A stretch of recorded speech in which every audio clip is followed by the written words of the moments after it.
So this first session is called More Than Just XG, Using Data and Graphics to Enhance Storytelling. The session goals: we're going to explore how data and graphics can enhance storytelling in sports broadcasting and online. We're going to discuss some of the challenges and benefits of integrating real-time data and visualization techniques. And we'll try to understand how some emerging technologies could improve efficiency and content delivery. Let me introduce you to the speakers that we do have. I'm very pleased that they are here to join us. Tom Peel, who is wearing the checked shirt. Thank you, Tom. He's SailGP and Director of LiveLine. He's known for his expertise in data-driven storytelling, combining advanced technologies such as AR, VR, mixed reality across web, broadcast and apps. Niall, wearing the black shirt there, is Stats Perform's VP of AI Product Applications. He's a specialist in deploying and productizing AI and data-powered production and visual storytelling technologies for media and entertainment. On the far side, Nick Pomeroy, BBC Sports Principal Product Manager for Sport Data. His expertise spans product strategy and user-centric design, with a strong focus on data-driven decision-making and cross-functional team leadership. Jodie Butcher is not here, but when she arrives, we could say anything now, couldn't we, because she's not here. Her CV includes football, golf, snooker, rugby and cricket for organisations such as FIFA and the ICC. And she's at the forefront of integrating cloud-based data solutions into live broadcasts, using real-time feeds to drive dynamic, responsive graphics. And last but very much not least, Gem Collister, AE Live's Web Production Manager. Gem's already worked on Olympics, Euros and Eurovision, and at AE Live she's in charge and helps with shaping web-based solutions, which are at the heart of the company. Welcome to you all. Thank you for joining us. I'm going to swap microphones. Did that work? Yes, there we go. Right, so I'm going to try and be a bit more interactive today and move around and ask people questions. We're actually going to start with some questions for each of the audience so they all get a chance to tell us a bit about themselves, etc. So we're going to start with Tom. I'm going to come to you first, so that's okay. Let's, on a general level, let's discuss the role of live data and graphics in enhancing the viewer experience. Do you have a sort of a mantra for that? Yes, there's a lot of data, and trying to drill through it and actually tell some stories with it is kind of the most important thing. You know, in our world, we've got everything from voltages and amps of hydraulic switches on boats, and so you have to filter that 3,000 odd data points down to something that actually tells a story and makes sense and delivers the viewer some knowledge. Thank you. Before we talk about it in detail, let's have a quick look at the SailGP output.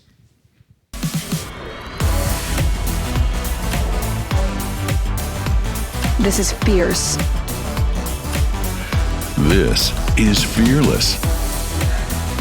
This is a new era in racing.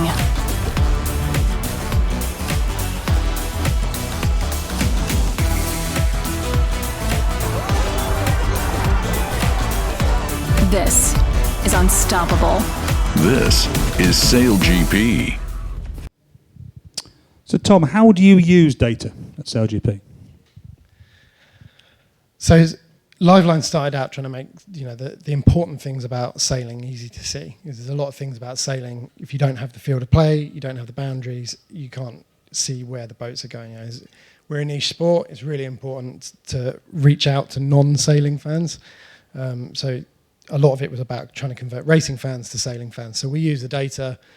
We use highly precise RTK GPS on the boats, and we can convert that back into real-time positions, all the data from the helicopter. And so the primary thing we do is set the field of play in AR and VR. But off the back of that, we also are able to link the 2D graphics to the 3D graphics. We've got the umpiring technologies and the race management technologies. So everything kind of spins off this central server once you've got that level of data. How do you balance some complex data visualization and user-friendly design when you take into account those different audiences? So the expert versus and I can include myself in that, the novice viewer. So our graphics are not kind of sold in the traditional sense like some more 2D graphics are. We are the kind of bread and butter of the picture. The graphics get composted in, and the director sees those graphics. If the director can't see it, they can't tell the story either. So the viewer's got no chance. I think for us, that's the most important bit, really, is having it across the whole platform. You can't really do a final point render, which would solve a lot of problems in some ways, because you're part of the composition of that picture as opposed to just an addition of stats. In your case, the data comes first then before the actual action. Is that fair? Yes, something like that. Okay. We'll come back to that. Niall, Hendry, thank you for joining us. Stats Perform. We're going to have a look at some of the projects that make use of the data your company provides. Let's see that sizzle, then we'll ask them some questions. Thank you. These stats I'm about to read are crazy. Before the tournament, Opta predicted the Opta stats, Opta stats. Opta 2% chance, Opta 2% chance, Opta 2% chance. Must be a pretty smart bloke. This is from Opta stats. She has at least 1 point in 21 of her 27 career PWHL games. That's absolutely astonishing.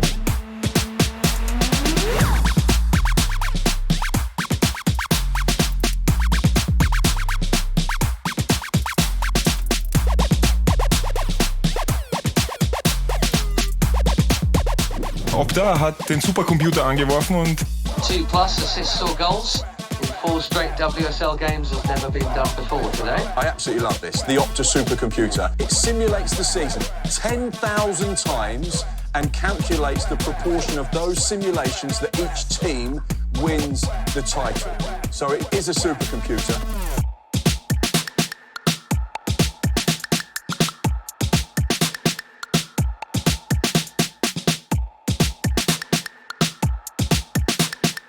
Stopped 9 goals. No Liverpool goalkeeper has ever made 9 saves. How do you feel about that? That's some starter.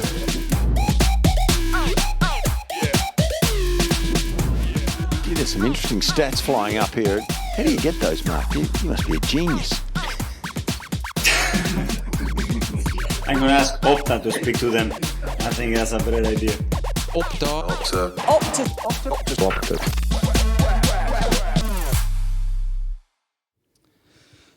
Niall, we're going to talk about AI and automation a bit later as well, but can you tell us right now what role they play in some of the creation of some of the things we've just seen?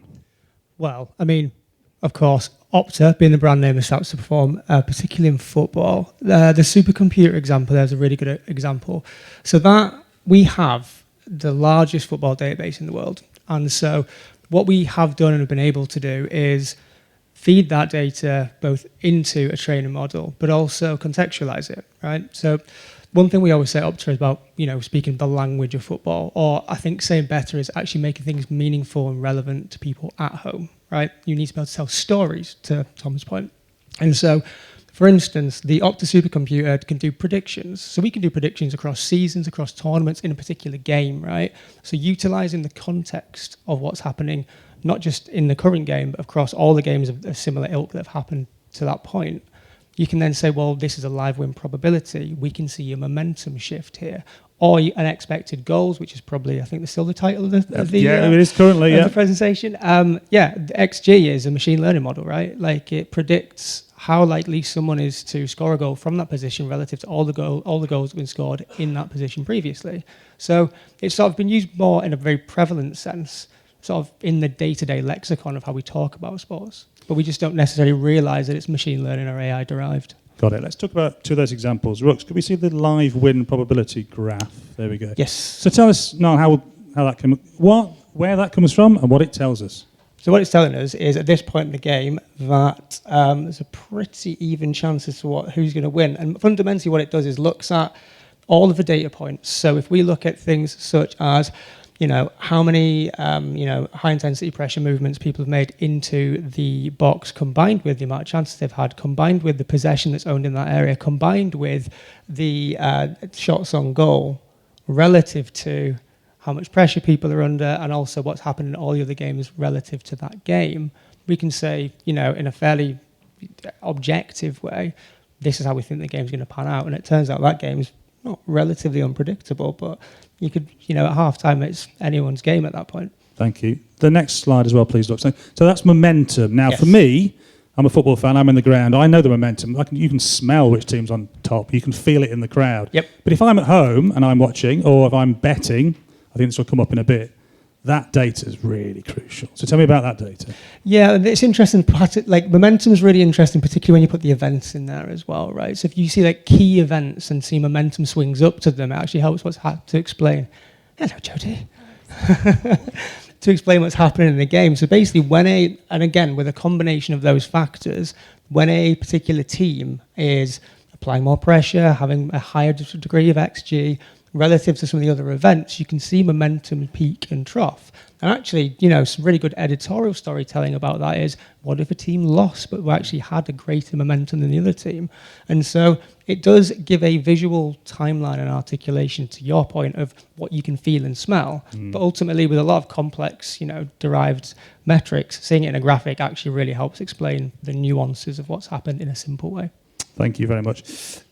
Just touching on AI again briefly. So can it streamline any of these processes? It can. I mean, ultimately, it flows into a lot of the data we digest into graphics, etc. anyway, but it can also trigger graphics. So you can use things such as, AI-derived triggers like an XG, percentage will change. That can trigger a graphic. Like, you could argue that's an agentic workflow if you really want to go down that route. But in actuality, it's a trigger, right? You can also utilize generative graphics. Like, a lot of what we'll know is graphics fundamentally, without the render side, are derived by code. And so that is actually a meaningful way that you can actually, it's a lot of this work's been done in the film world, you can generate graphics. So give me all the graphics that are similar to that, or tell me what's interesting about this. That's probably like the next gen of where that goes with AI, but there's certainly streamlines that could be made. What about in terms of personalization? That's the next frontier, surely, with this kind of stuff. I think that's like the big unsolved at the minute, isn't it? Like what to do with how to orchestrate and fundamentally understand what people want to see. You're going to have to do a combination of things like first-party data to then allow people to serve up what they want to see. Like the first forays we've got into that are more put a bunch of graphics out in an interactive way and allow people to turn them on and off. I don't think anyone's really bridged that gap yet on utilizing AI to understand people's habits and then serving them up. Will it get there? I don't know. How much control do we all in the room want to give over to that or not? Like, that's something that's a debate to have in the room. We can have that in a short while. Niall, thank you for your time. Just for now, we're going to move on to Nick from BBC Sport. How do you use leverage data feeds for your storytelling? Because a lot of that's done online, isn't it? We've got a video we can show in the background while we're talking, actually. Yeah, so what you'll see on the screen, sorry I don't have any background music to go with it. I didn't know the speakers would be this good. But it's going to be the momentum graphic that Niall talked about, and we recently released this at scale across web and app. And I suppose the video, how it differs from other implementations of it, because we're putting more more concepts and more advanced terminology to the more mainstream audience. And so our job as for BBC is to make that more accessible. We could very much use all of the data that Stats Perform Opta provide and stick it on the site and just hope it sticks. But I don't think that would work because of the type of audience we have. We've got that element of education, introducing concepts and terminology that some of our audience won't be familiar with. So for Momentum, for example, we have tooltips that explain how it's calculated. We did a piece with editorial, sort of doing a deep dive into where it comes from, how it's calculated, and yeah, I think moving forward we want to do a bit more focused on some of those more complex complex concepts that Stats Perform provide, but do it in a much more accessible way. So it's not just for the fanatical supporter then. You want to try and make those stats more accessible as part of that. That's it. I mean, I think traditionally BBC have done the basics really, really well. Yeah. I think over the last 12 to 18 months, there's been a bit of a shift change from both the product and the editorial side. A lot of the long form articles that you see would have graphics and embeds and data viz from whether it's from Opta or from other third parties. And I think it's it's just a testament to how audiences almost want the competitive edge when dissecting sporting events, and stats is like such an amazing tool for that. From the product side, we're probably just leaning into it, probably a little bit behind our competitors. But like I say, it's we want to do a lot more, but we just have to be a bit careful and a bit, like I said, make it accessible and make it, have that educational piece as well. Do you think broadcast can learn anything from what you're doing? Are you actively looking to dovetail what you do with your TV counterparts? Yeah, so we've done a few projects in the past, and you'll see a couple of projects that we're experimenting with for the Women's Euros this year. So there'll be experiences that you would have seen on TNT and Amazon, where you have chapters and moments powered by data to catch up. You have graphic overlays like lineups and stats. I think it's something we want to do a lot more with. Again, with broadcast, and I guess with digital as well, because we cover so many sports, we have to think about scalability. So as much as we want to go into sort of the niche and advanced stuff, we have to think about how can we do something that would work for the Women's Rugby World Cup, for example, which is the Ashes at the end of the year. Obviously, they're different sports and different use cases, but the sort of the reuse would help the consistency across those platforms. Brilliant, thank you. Please come and welcome Jodie to the show. Well done, Jodie. Yeah, give her a round of applause. Thanks. Flights, Sorry I'm late. trains, taxis, but you're here. Thank you for coming. We're going to move on to talk to you quickly, Jodie, if you don't mind. While we talk to Jodie, we can put on the video on in the background. You can see some of the work that some of the projects, beg your pardon, that Jodie's worked on. Can you share with us and with the audience some of your experiences working on these various sports and the challenges maybe of managing multiple data feeds while you're creating your live graphic? Yeah, so I've worked in graphics for about 8 years. So when I first started, we didn't have many data feeds coming in at all, which made our jobs really nice and easy.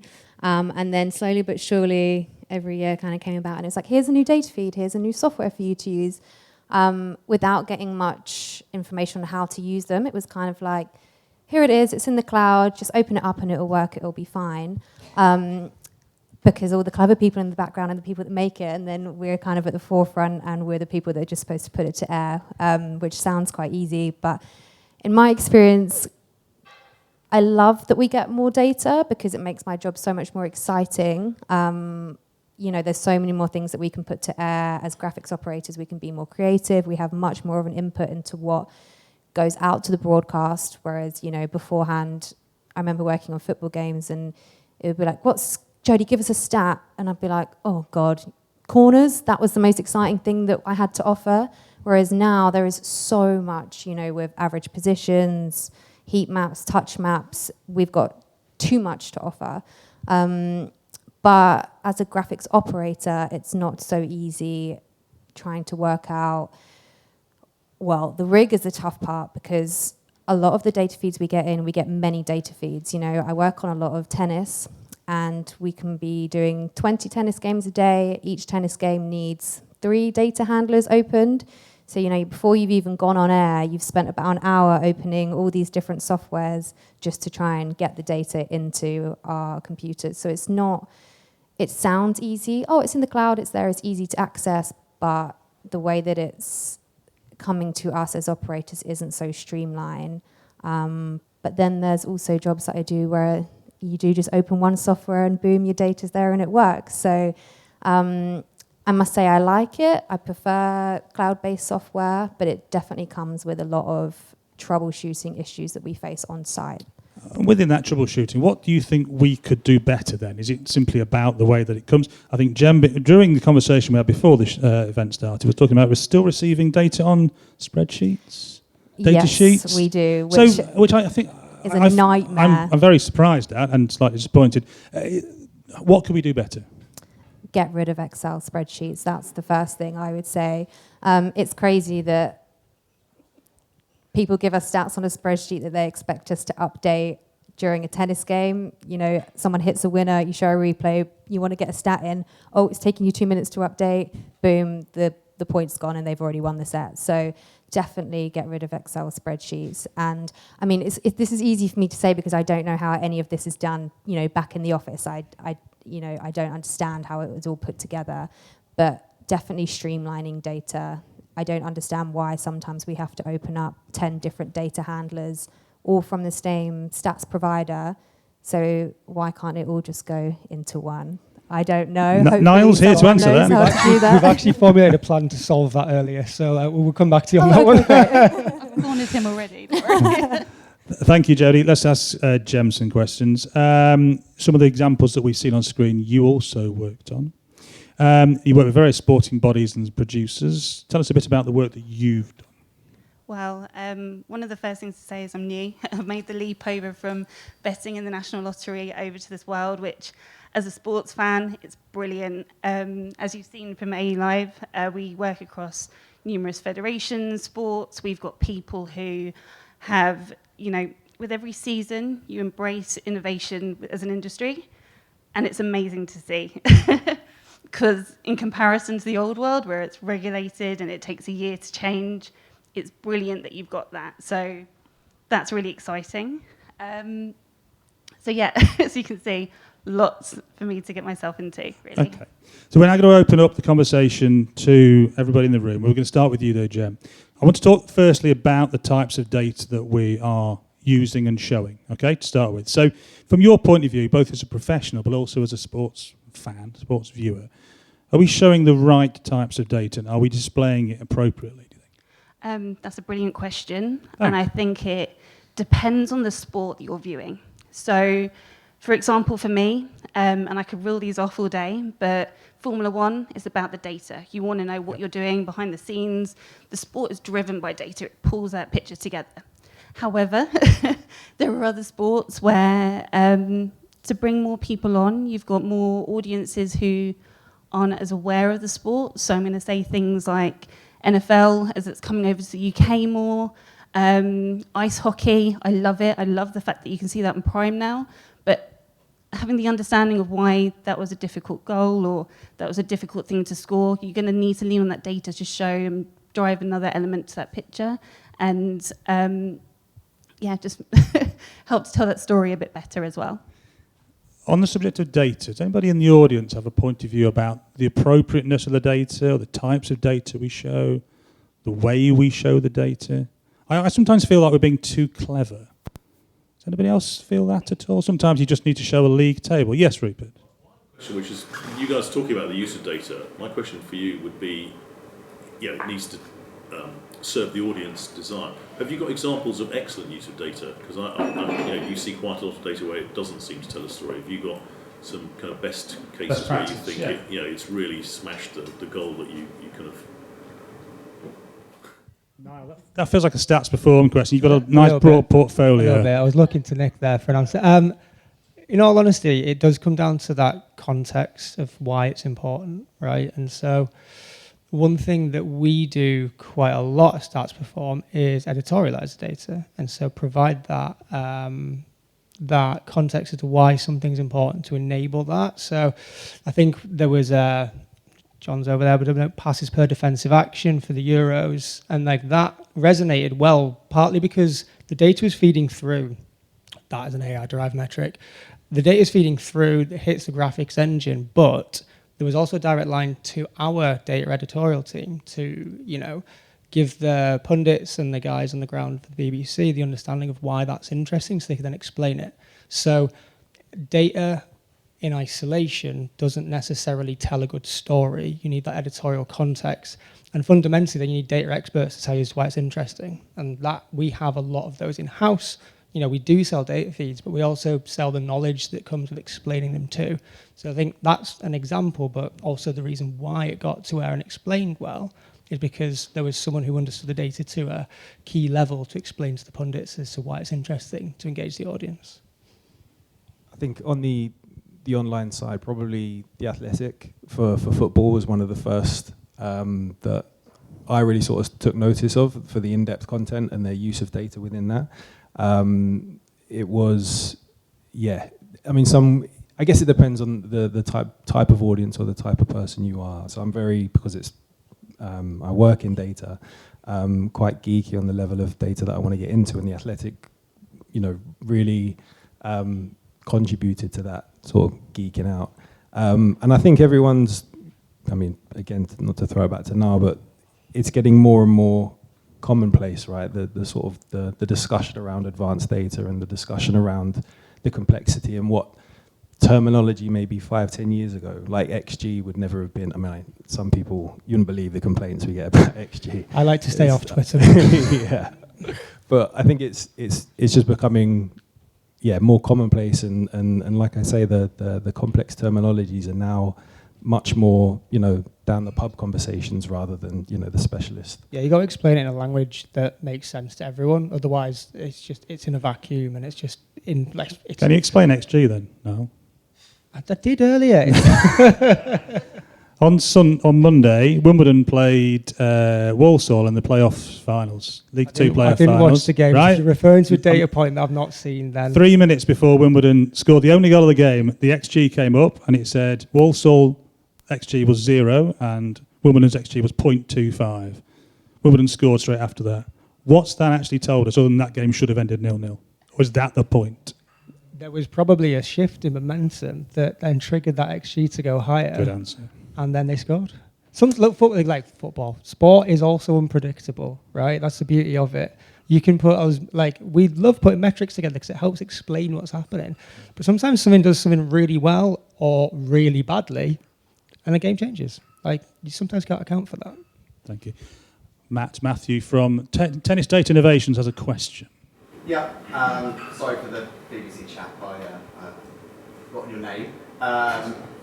So we work within an ATP context, and so you may have seen across some of the Masters 1000 broadcast, and maybe over some betting websites, some of the new metrics that we're able to produce from tracking data and how we merge it with the umpire scoring data to create the kind of the stories, the narrative, momentum, various other kind of data-driven graphics experiences.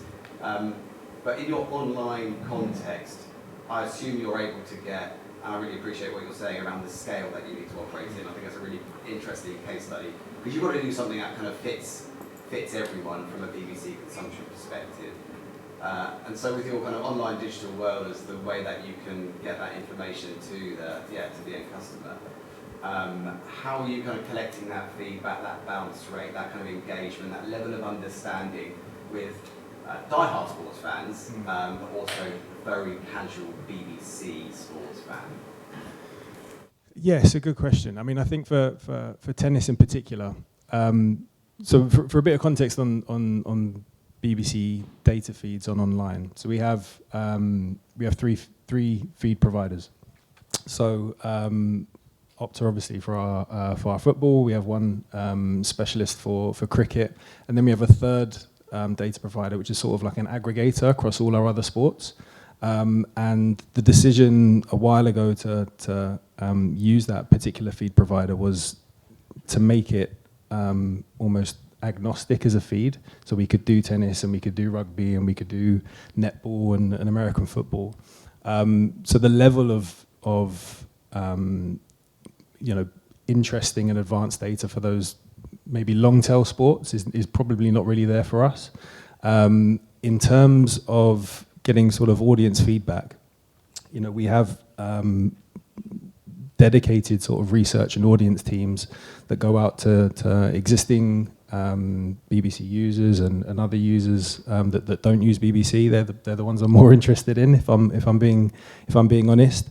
And then it really comes down to prioritization and opportunity. If there's a big event, obviously Wimbledon for us is absolutely huge, which is coming up. You've got the French at the moment, and then it just becomes a sort of a business decision around if we see there's enough appetite for mainstream BBC users into a new tennis offering, then those conversations will happen.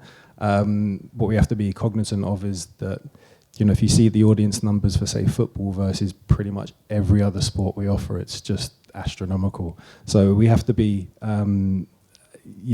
sensible in our decisions. And for a small team a small few teams that I look after. It's it's picking our battles, but I think, like you say, if we can build scalable product that adapts to different sporting scenarios, we'll do that.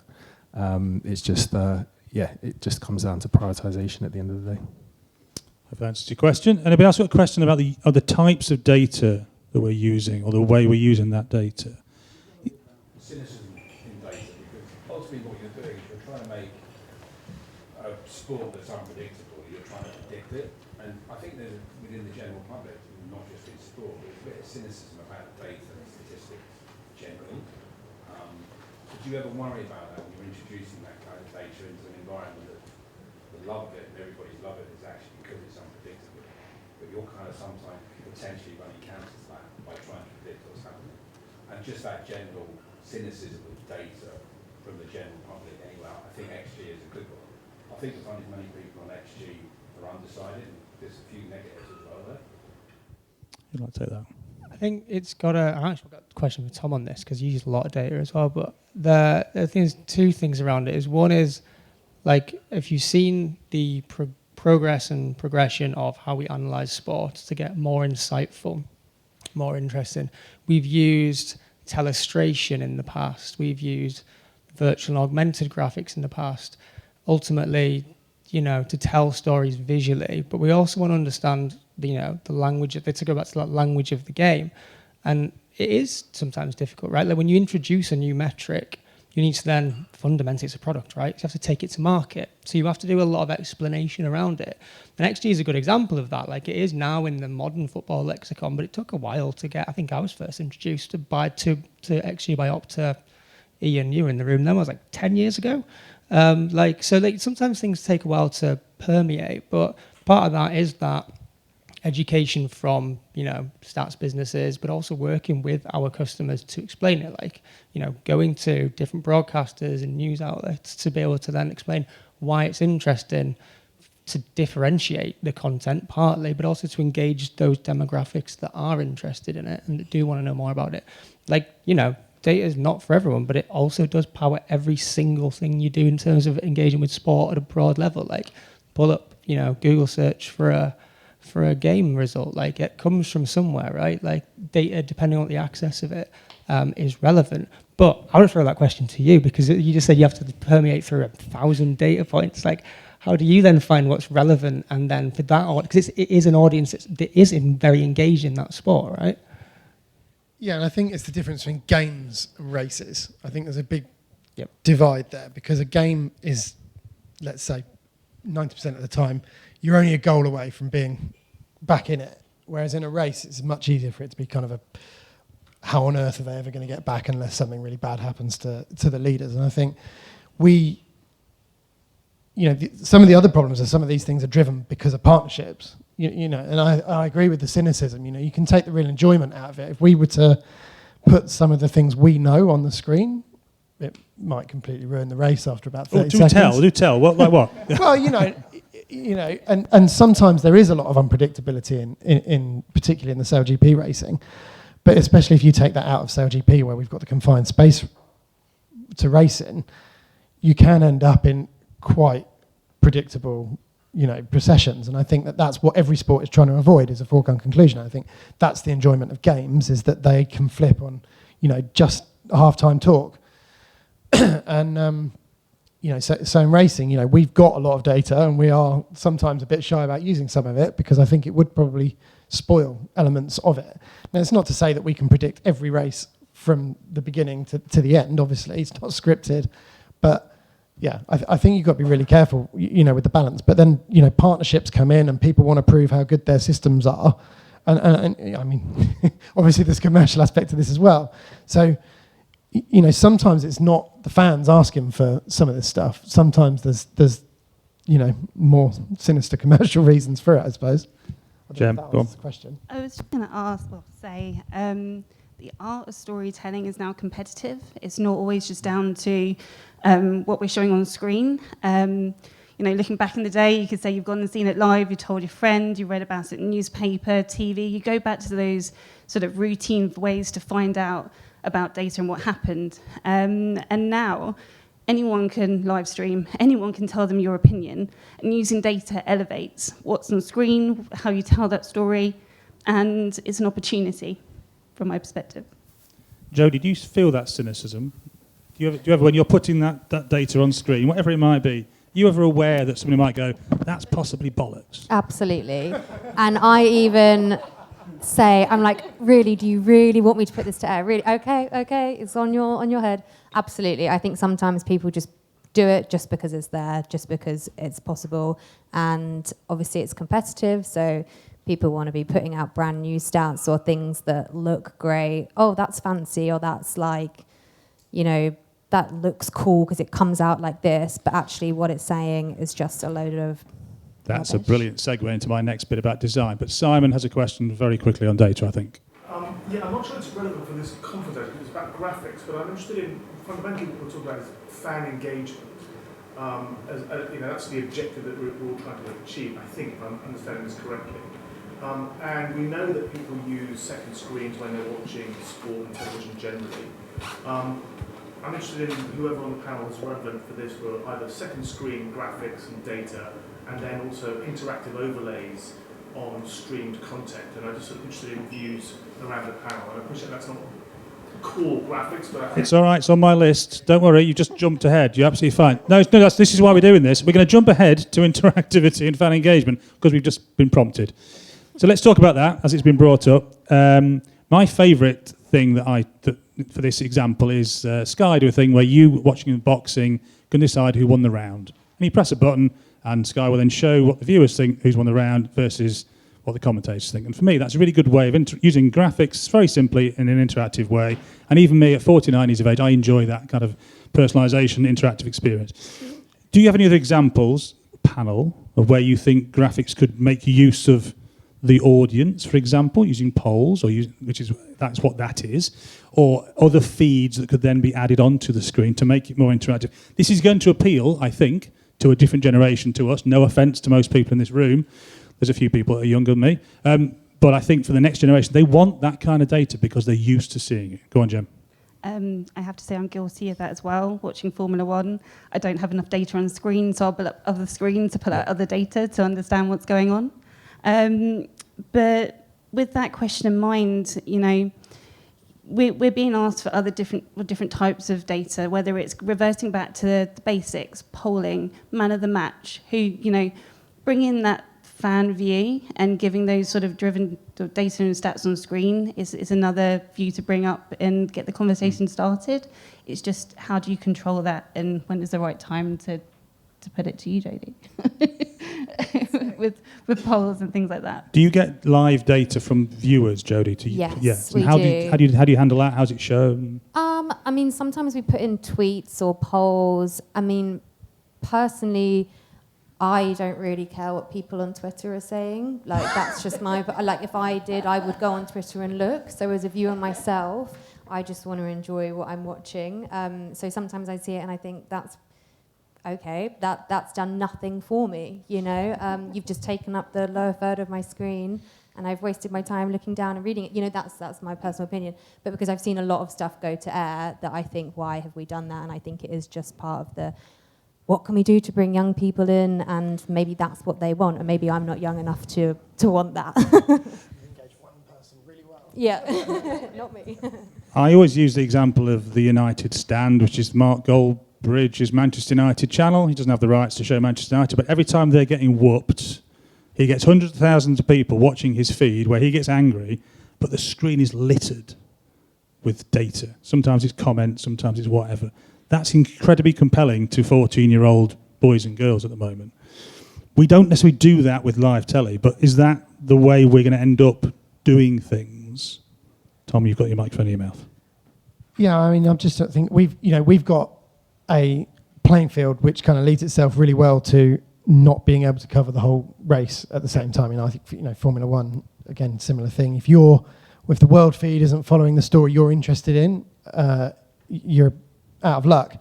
So one of the things we've been working on is a phone app that you can put a slice of the race course right in front of you, and you can interact with that. And you can zoom. You can either zoom in on your favourite boat, or you can have it tell the story of the lead pack or whatever. But one of the areas that we're struggling, I suppose, with is that we are the host broadcaster. We're creating the world feed. We're creating an EBU and a non-EBU compliant feed, and trying to stick that all around. But it's one cut show generally. So trying to make sure that you're servicing, Canal Plus in France. They want the onboards from the French boat. How do we make sure that all the French fans can actually get that French story? And I think leveraging virtual reality and phone apps, is one way we're trying to do it at least. Nick, you are essentially doing second screen. You are the second screen in that process. So do you take the audience's information in any way and then make that available? We do bits and bobs. We definitely want to do a lot more. We have on our live streams polls, predictors, that sort of thing.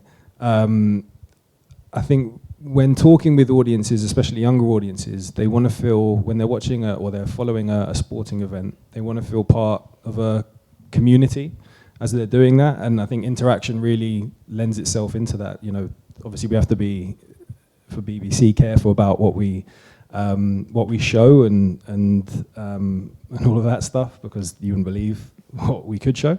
But yeah, I think interaction lends itself to just providing hopefully a safe place for people to share opinions. I'd love to be in a world where people share their own data sourced from different providers to give a different angle. I think the world's moved on from simple likes and dislikes, and unless it actually, reactions, unless it actually affects the experience that you're viewing or the experience that you're looking at, I think, that's sort of the way we're going, I think. Okay. Anybody in the audience got any points of view about interactivity, using the audience, getting the audience more involved, using data? Yes, Brian. How do you avoid being an echo chamber for your own thoughts? Because, you're experts in your field, but you're listening to yourself about what the YouTube comments keep you pretty honest. You can have an existential crisis there, Brian. Yeah. Well, the end viewer has their view. That information drives the data. If you've got so many data points, how do you decide what they want when they've not told you? Maybe that's an unexplored field of personalization. So you see things like with the Premier League, you can put an account there, unfortunately tell everyone that I'm a Watford fan, and see all of that data behind it. And when I log in, I see my data first and what's going with my team first, and then wait for BBC to tell me how my manager's left again. But it's those opportunities and personalisation I don't think we've really tapped into, but I think we should. I agree. Let's talk about how we get this information on screen. We'll start with the cloud. Jodie, you've got some experience in this area. What are the good things? What are the bad things? My biggest problem with the cloud is that it relies so heavily on the internet. And especially in my job, I am traveling every week somewhere, random countries where the internet is not stable. And pretty much every job I've worked on in the past year, I've had internet issues, therefore data's dropped out, therefore it's been a nightmare on site. So it makes our job a lot harder. However, if the internet is stable and great, then it's brilliant and it works smoothly. But that isn't the way that it is at the moment, especially, there's firewalls, there is always issues with internet. In this day and age, I can't believe that we go on site, on a TV broadcast compound and internet drops out every single day. It's a nightmare. So bring back wired data. I would love to be able to walk into the cabin next to me and just unplug and replug it back in. Honestly, it can be a right nightmare, but it's also very good. So pros and cons. Tom, do you use the cloud on SailGP? It's quite far from the boats to the shore. Yes. So Oracle, being one of the Larry, being the founder of SailGP, one of the founders of SailGP, we're heavily reliant on the Oracle cloud, which is a bit alien to some people, but we've learned to love it, and it's got some fantastic features. So for us, we're doing remote production from Ealing, and all of the cameras and data and everything is originating all the way around the world, and that's moving around. And we use Tata to bring all that data back from the camera point of view, but we also use the Oracle, Fast Connect network to bring the data back. So we've ultimately got kind of the lowest latency, because for us, we're trying not to be too far behind the main cameras, so we can't afford to have, latent data in the system. So we're bringing it, all back and doing it. I think we're quite privileged that we've got this stable production platform that we have in Ealing, and we've got our own direct fiber to the Oracle data center, and so we avoid a lot of Jodie's problems. But it is amazing in this day and age, the pressure and the money that goes into the graphics packages, and then you're reliant on a rusty bit of copper sometimes in a football stadium. I've been there in the past in cricket and things, and so yeah, we're lucky because we're kind of completely in control of that closed environment. Really, we don't rely on the internet. Can anybody solve Jodie's problem for her? Pay for Tom's Rupert, can you solve Jodie's problem for her? In a manner of speaking, my question is more: why is it that the people like Sky and others who are reliant on the internet don't spend more and take more care of providing decent connectivity in these locations? I mean, Glastonbury, talking to the BBC, they've got massive fibres piped in because they know they're going to need it. These large, high value and increasingly high value events, sports is one of the places that terrestrial broadcasters can still make money. Why isn't it a priority? Because I've run into the same challenges. It's the facilities company. Yeah, it's just what they're willing to pay, and often, when you're in a random, part of Uzbekistan, for example, you don't have a say over what internet they use. So there's a budget, and that's what it is. So, and even we've got internet people on site. They put a lot into it, but it still always goes. I wish I could understand why they don't put more money into it. I don't take my own internet, but maybe I should. Let's assume for a moment that problem doesn't exist. Could we use the cloud for things that we aren't currently doing? So could we do versioning or localization, or that's geographical or personal? Could it help us to be a bit more inclusive in some of the ways that we provide the data? Have you got any thoughts on that? Assuming the internet works, is the cloud a way of getting different feeds to different people in a more effective way than we currently can? Is it more the data or the graphics and visualizations that come off the back of that, to go to that fan engagement and personalization point and question earlier?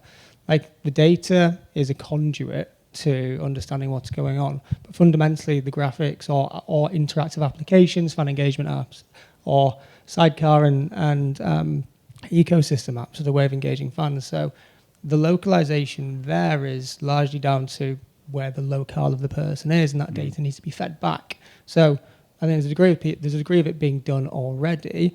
How much it then gets tailored, I think, depends on budgets, desire to engage those audiences, commercial partnerships in those regions. But yeah, I think it's much more the medium of the engagement versus the data itself is how you would then localize. Can we automate any of these processes? Is there anything we could automate so it becomes easier, simpler, more efficient? That's a question to everybody. I mean, there's so many things and so many opportunities where we can automate. Even looking at the games and sports where they don't have as much in the way of budget, enabling them to pull together sports where they can automate through, this is the start of the game, this is midway, this is when you have a player come on the pitch. Look at those opportunities to standardize the data going through. There's definitely opportunities there. But I don't think we've explored everything yet. I've been a year. Give me time. I'll come back with another one.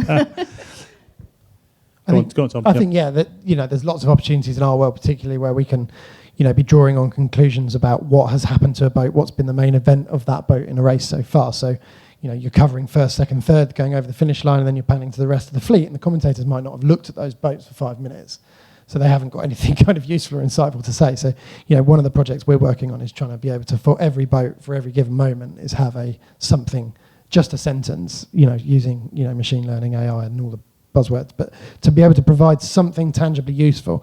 Now, whether that ends up being an AI commentator who, there's a long way to go there, but I think there's lots of opportunities for, automation and drawing the story out. I mean, a game, there's only 2 teams a lot of the time, but, in our world, we've got 12 different stories that could potentially be happening at any one point, so it's probably more relevant, to us in those situations. But again, the graphics ops, there's a lot put on the graphics ops to go and find something interesting, I think, and having been there, and you're not always in the best seat to have, I always remember you've watched every minute of a cricket game, but I could not tell you what had happened in it. So, you sometimes just need that help, and we've got sailors, trying to get sports knowledgeable people in and professional graphics operators to keep the wheels turning on the show. And so trying to make sure that you've got some sports knowledge in there, or automating that sports knowledge so that it can be kind of, okay, here's the story at the moment, this is where the camera's pointing, 3 boats, go. Niall, surely there must be some AI thing we can use here. There is, and it's interesting that, as Tom says that, like, we already spit out a lot of automated insights that are AI and machine learning derived, that give you context as to what's going on in that moment or across, not just to the game, right? Like, we were talking about like match centers a while ago, being like, okay, well, across this game week, what's the most relevant and interesting thing that's happening there? But that doesn't just have to be a bit of text that's an insight.